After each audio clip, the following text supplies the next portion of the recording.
Your role as a parent is not static. Your role as a parent doesn't have to be static. If your role as a parent does not evolve, then you will begin to lose chance to shape your children into the confident leader they were created to be. So as a parent, your role is not static. Your role evolves over time so that you can shape your children to be those confident leaders they were created to be. Now, how can we ensure that our role as parents is not static? How can we begin to evolve as parents? How can you move from the point of being a manager, managing everything, managing the schedules of your children, to the point of being a mentor? How can you begin to connect more with your children? Now, we have to understand that parenting isn't one season. Parenting is a series of transitions. Parenting is not just in one season. You don't just parent in one season and say you are done. It's a series of transition because your children get to transit from one season to another. Likewise, the same way you get to transit from one season to another. So you have a toddler. After you have a toddler, you have the preschool stage, you have the school age stage, the preteen stage, the teenage stage, the adult stage. So parenting is a series of transition. So you have to evolve as a parent. We have to evolve as a parent. You don't have to remain static. If you remain static, you lose chance of what you are supposed to do. When you remain static, you don't get to raise that confident leader that you were meant to create, or you were meant to raise. Now, when our children are small, your role as a parent is totally different from when they grow to be adults. When you have little children, probably your role is more of managing them, guiding them, directing them, ensuring that they are safe, keeping them safe. Do you know that as your child begins to grow, your role as a parent evolves? Your role does not remain static.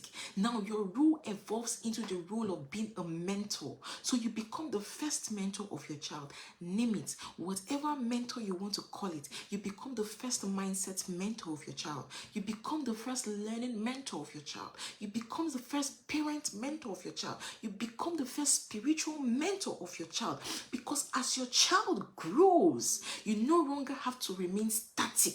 Your role evolves into the role of a mentor. Your role evolves into the role of someone with influence that can influence your child. Your role evolves into the role of guidance, someone that can guide your child. So as a parent, you don't have to remain static. We are not called to remain static. We have to evolve. We have to become. We have to get better. We have a growth mindset because our children does not stay in one season forever. Our children don't remain in one stage of their life forever. You don't have a toddler and the toddler remains a toddler forever. The toddler will definitely move from the toddler stage to the next stage. So if you remain stuck as a parent in control, if you remain stuck in your control mood, you lose that relationship you're meant to build with your child. That relationship of influence, that relationship of not controlling them, you lose it. Because when you're stuck, you begin to control. When you're stuck, when you don't evolve, you don't develop yourself. So what you're meant to do in the next season, when your child transits to the next stage, you still do the same thing you were doing in the previous stage. When your child is a toddler, there are some things you're meant to do for a toddler. But when you don't evolve, when your child transits to the next stage, you're probably a preschooler or a school age child, you still remain stuck in your mindset and everything.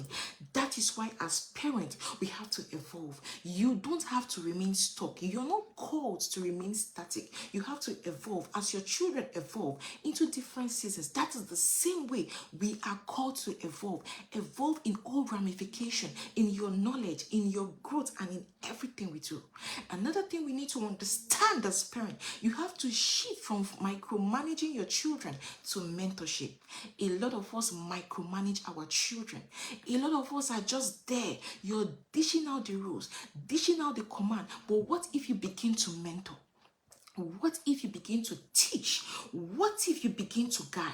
Now, micromanaging of your children focuses on their behavior. You want them to be prim and proper. You want them to get everything right. You want them to get all their schedules on point. You want them to do this. You want them to do that. When you micromanage, you focus on the behavior and you lose sight of the main thing you are supposed to focus on. But when you shift from the point of micromanaging to the point of mentorship, you begin to focus on character. You begin to focus on character, and that is the goal. So you're going to learn as a parent, you don't have to micromanage your children. Rather, move from the point of micromanaging them to the point of mentorship, where you begin to focus on character, where you begin to focus on influence. Now, how can you do this as a parent? So as a parent, you can learn to ask guiding questions. Learn to ask your children guiding questions instead of constantly dishing out commands. Instead of constantly dishing out orders, instead of constantly telling them, do this, do this, do this, learn to ask guiding questions. For example, your child needs to go to school tomorrow. Instead of you telling your child, go and wash your school, go and wash your uniform, go and wash this, go and get ready, go and bring your shoe, go and do this. Why don't you ask your child, what is the next thing you need to do to get ready for school?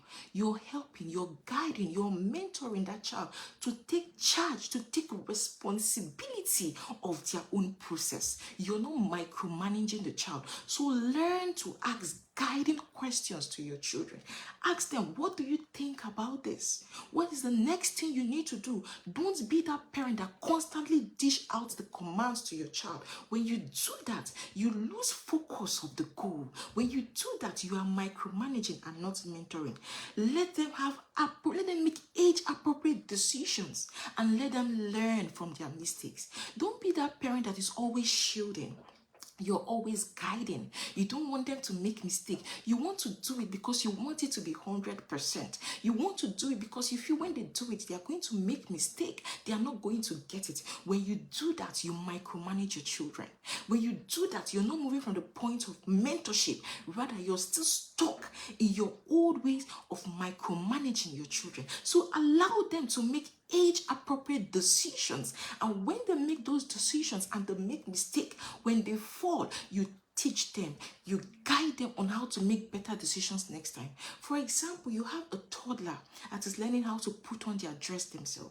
Instead of you going to help this child to always put on their dress after you must have taught them on several occasions, allow them to put on their dress. Allow them to make the mistake. When they make the mistake, you can use it as a teachable opportunity to teach and guide. You have a toddler that is learning how to put on their shoes, and they put on their shoes left here, left leg in the right leg. They put it in opposite directions.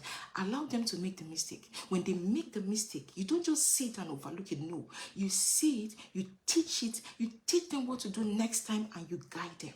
Also, you must model problem solving. As parents, we must model problem solving instead of fixing everything for our children. Give them the opportunity to know that they have a mind, they can think, because the truth is that as a parent, you're not going to be there all the time with your child. You will not be there in school. You will not be there when they get to higher institution, when they are living alone. So what if you equip them by teaching them how to problem solve? When your children bring problems to you, don't be the judge. Don't tell them you did this, you did it. No, sit them down and teach them how to resolve their conflicts. Sit them down and teach them how to problem solve. Don't be the one to fix things for them, because the truth is that tomorrow you might not be available. Probably you've been to work and they might need to solve their issue and you're not there to fix their problems. So teach them how to how to solve their problems, because a mentorship invite us to trust and connection.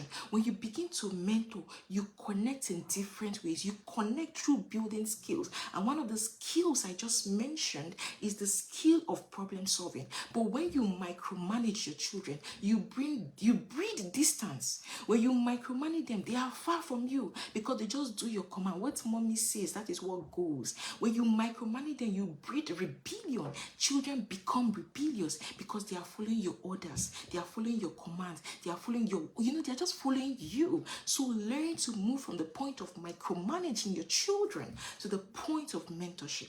Also, as a parent, we must build influence without losing authority. Influence is earned. So as a parent, you earn influence in the life of your child. You don't force influence. You don't beat a child to influence. You don't beat a child to respect you. Influence is built through consistency. Influence is built through respect. And influence is built through presence. So as a parent, when you're telling your child, don't you know who I am? I am your mother. I am your father. You're losing influence. You don't have to tell your child, I am your mother or I'm your father. Your child understands that you are their parent. And the only way you can build this influence in the life of your child is when you are consistent. So are you consistent as a parent? Are you consistent in managing your emotions? Are you consistent in the things you do? It's also when you respect yourself and you respect them. Do you respect them? Or do you say, this is just a child, I don't need to discuss anything with this child?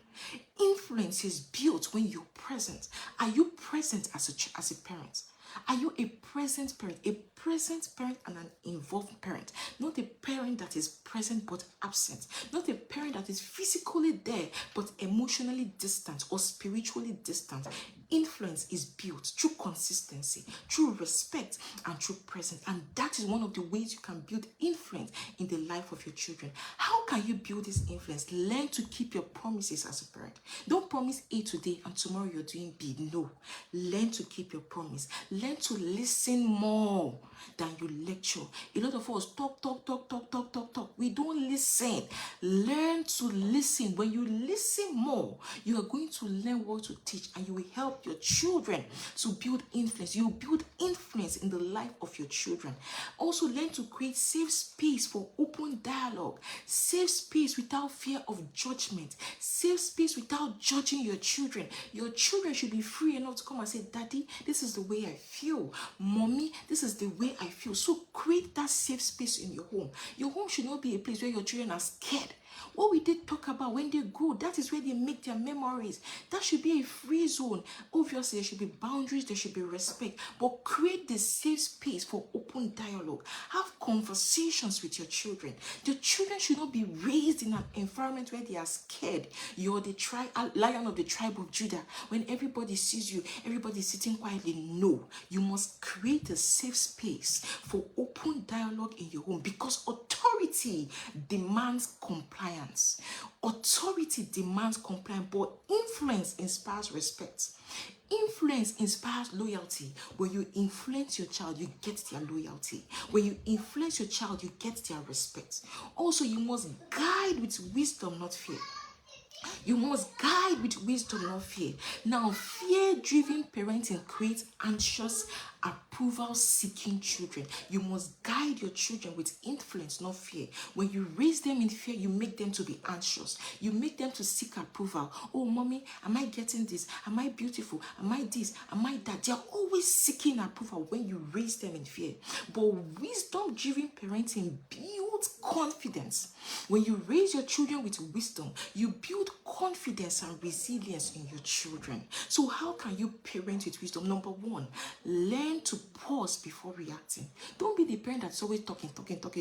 Your child has done something. You want to hit, you want to beat, you want to yell. If you want to raise your child with wisdom, you must pause before you react. You must respond based on your values, not your emotions. What are the values obtainable in your home? You must respond with your values. You must teach through your principles, not just rules. There are rules in the home, but you must teach with your principles. The truth is that when you lead with wisdom as a parent, your child learns to make decisions that are rooted in clarity. Your child does not make decisions based on fear. So you must learn as a parent to lead with wisdom, because your child learns to make decisions based on clarity, not on fear.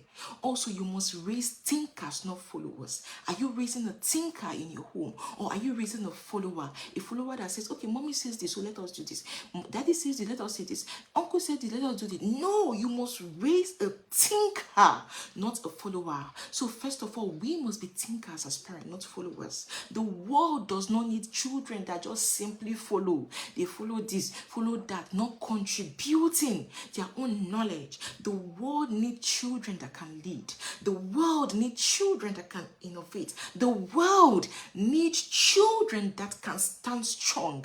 Are you raising your children to lead? Are you raising your children to innovate? Are you raising that your child to stand strong?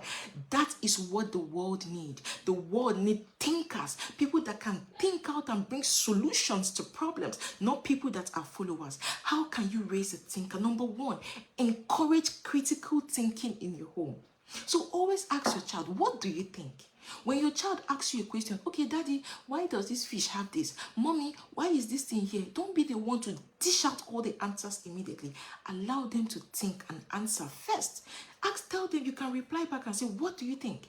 Instead of giving out the answer, instead of dishing out the answer, always ask them, what do you think? Oh, what do you think about this? What do you think? Let me hear your opinion. When you know their opinion, you can now understand the level of understanding of your child. Then you come in and teach, you come in and guide, or you can tell your child, let us research about it. Another way you can raise a thinker is to praise efforts. Praise their effort. They are making baby steps. They've moved from point A to point B. They've not gotten 100%. Can you praise their efforts? When you do that, you raise a critical thinker.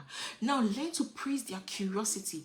Children are curious. They want to learn a lot of things. But the truth is that most of us as parents kill that curiosity even as at childhood. We kill that curiosity, and when we need that curiosity, it's not there. Your child is pouring water this way and you're beating the child. It's possible the child is curious. What is in this cup? If I pour this water, what will happen? So learn to observe. Promote or praise their curiosity. Obviously, your home should be safe, but when they do things, don't always react. Pause and say, okay, why is my child reacting this way? It's possible this child wants to learn. Praise their curiosity. Your home should be a home where your child can explore their curiosity and you will teach them. Praise the character of your children, not just achievements, not just you have 100% in maths, you're the best this term, you're this, you're that. No, you must praise their effort, you must praise their curiosity, and you must praise their character if you want to raise a thinker, not a follower. Then the other way you can raise a thinker, not a follower, is to let them wrestle with their challenges. Don't rescue them too quickly. They should be able to go through their challenge. Teach them, guide them. Don't shield them. When they are out, you have a conversation. What did you learn from this challenge? What did you pick? What can you do differently?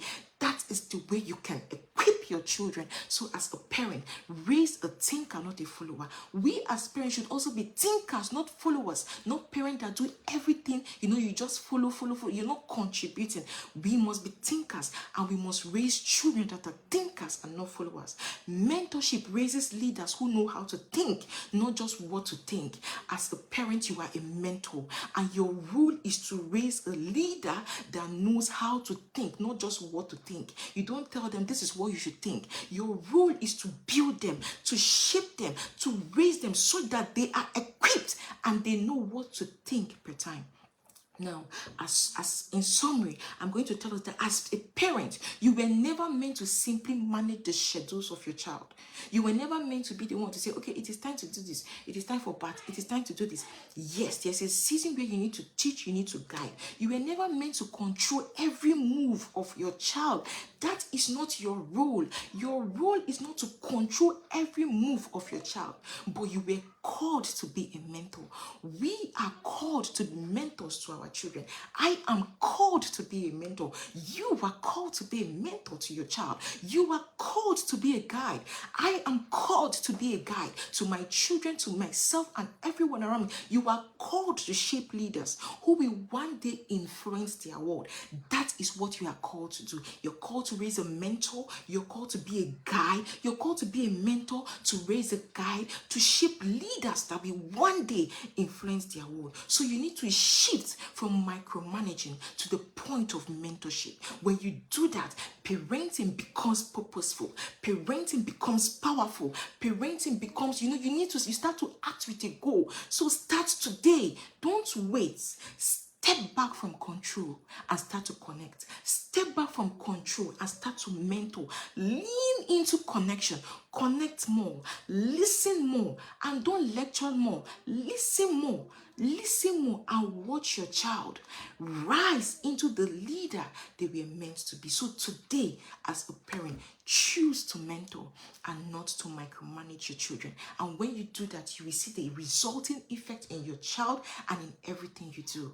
I am so happy to share this class with you. I believe this has been so helpful. It has been so helpful to me and inspiring to me. So like this video, share this video, let the world know about this, and please subscribe to our YouTube channel, the Renewed Parent Academy. And my name is Chioma Odikulu.